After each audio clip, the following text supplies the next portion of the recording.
আসসালামু আলাইকুম। বিএন কিচেনে সবাইকে স্বাগত জানাচ্ছি গ্রাম্য পদ্ধতিতে মাংস দিয়ে লাউ রান্নার রেসিপিটি দেখার জন্য।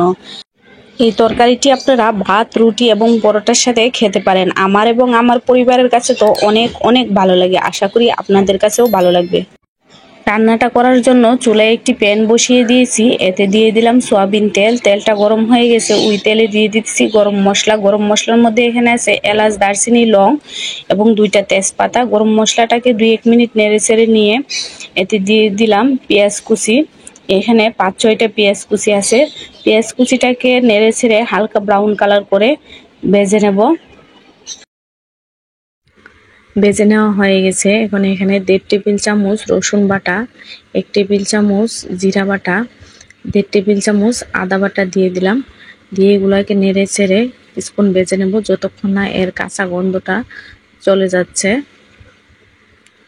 ভেজে নেওয়া হয়ে গেছে। এখন এতে দিয়ে দিলাম মরিচের গুঁড়া 1.5 টেবিল চামচ, 1 টেবিল চামচ ধনিয়ার গুঁড়া, 1 টেবিল চামচ হলুদের গুঁড়া, লবণ পরিমাণ মতো। মশলাটা যেন পুড়ে না যায় দিয়ে দিলাম পানি। এখন এটাকে ভালোভাবে নেড়ে ছেড়ে সবগুলো মশলাকে কষিয়ে নেব।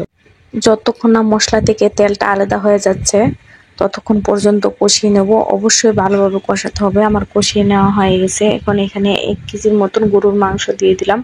এখানে হাড্ডি, চর্বি, মাংস সবকিছু একসাথে মিশানো আছে। আপনারা চাইলে একই নিয়মে খাসির মাংস, মুরগির মাংস দিয়েও এই রান্নাটা করতে পারবেন। এখন কষানো মশলার সাথে মাংসটাকে ভালোভাবে নেড়ে চেড়ে মিশিয়ে নিলাম। এখন একটা ঢাকনা দিয়ে ঢেকে মাংস থেকে যে পানিটা উঠবে সেই পানিটা দিয়ে মাংসটাকে আমি 10 থেকে 15 মিনিটের মতন চুলাটাকে মিডিয়াম হিটে রেখে কষিয়ে নেব। এ পর্যায়ে ঢাকনাটা উঠিয়ে আমি আপনাদেরকে দেখিয়ে দিতেছি মাংস থেকে কতটা পানি উঠেছে। একটু খেয়াল করে দেখুন, অনেকটাই পানি উঠেছে। আর সবজি জাতীয় কিছু দিয়ে মাংসটা রান্না করলে এর সাথে কিছুটা তেল মানে চর্বি দিলে আমার কাছে এটা খেতে একটু বেশি ভালো লাগে। এই জন্য আমি মাংসটার সাথে কিছুটা চর্বি দিয়ে দিয়েছি। আর অবশ্যই একটু পরপর নেড়ে দিতে হবে যাতে করে নিচে লেগে না যায়। লেগে গেলে তরকারির স্বাদটা নষ্ট হয়ে যাবে। আপনারা চাইলে একদম চলিত মাংস দিয়েও রান্নাটা করতে পারেন।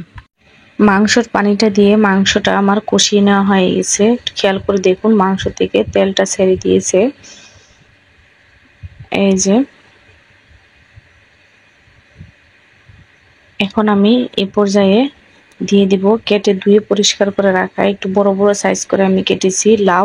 একটা ছোট সাইজের লাউয়ের অর্ধেকটা লাউ আছে। আরও দিয়ে দিব 2-3 মুঠ বুটের ডাল। ডালটা আমি 2-3 ঘন্টা ভিজিয়ে রেখেছিলাম। আমি ডালটাকে মানে আস্তে আস্তে রাখবো এই জন্য এই পর্যায়ে দিয়েছি। আপনারা যদি একদম তরকারিতে ডালটাকে গলিয়ে ফেলতে চান তাহলে মাংসের সাথে দিয়ে দিবেন।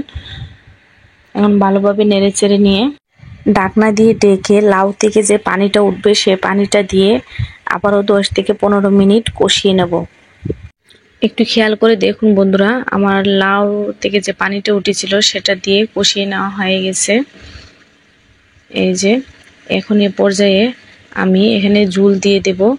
লাউ এবং মাংস 50% মতন সিদ্ধ অলরেডি হয়ে গেছে। এখন এ পর্যায়ে বেশি ঝোল না দিয়ে অল্প করে ঝোল দিয়ে আগে দেখে নেব যে কতটা ঝোল লাগবে। এ পর্যায়ে আমার কাছে মনে হচ্ছে আর একটু ঝোল লাগবে, তাই আমি আর একটু ঝোল দিয়ে দিলাম। অবশ্যই গরম পানি দেওয়ার চেষ্টা করবেন। ঝোলটা দিয়ে আবার ভালোভাবে নেড়ে চেড়ে নিয়ে ঢাকনা দিয়ে ঢেকে রান্নাটা করে নেব যতক্ষণ না মাংস, লাউ, বুটের ডাল সব কিছু সিদ্ধ হয়ে তরকারিটা হয়ে যাচ্ছে ততক্ষণ পর্যন্ত আমি রান্নাটা করে নেব। বন্ধুরা, আমার তরকারিটা রান্না করা হয়ে গেছে। আপনি একটু খেয়াল করে দেখুন এখানে কি পরিমাণে ঝোল আছে। এই যে আমি এতটুকু ঝোল রাখবো।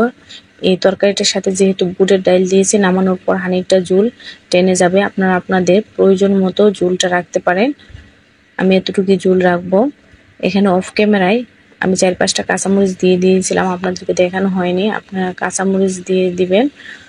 আর চাইলে এখানে ভাজা জিরার গুঁড়াও দিয়ে দিতে পারেন। আমি এখানে আর ভাজা জিরার গুঁড়াটা দিব না।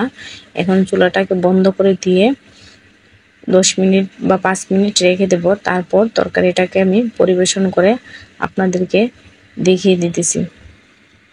বন্ধুরা, আমার ভিডিওটি যদি আপনাদের কাছে ভালো লেগে থাকে একটা লাইক দিয়ে দিবেন। আমার চ্যানেলটি সাবস্ক্রাইব করে আমার ছোট্ট পরিবারের সদস্য হয়ে যাবেন। আর যদি বেশি ভালো লেগে থাকে বন্ধুদেরকে শেয়ার করে দেখার সুযোগ করে দিবেন। আমার ভিডিও বা আমার রেসিপি কেমন লেগেছে কমেন্ট বক্সে জানাতে ভুলবেন না। আল্লাহ হাফেজ।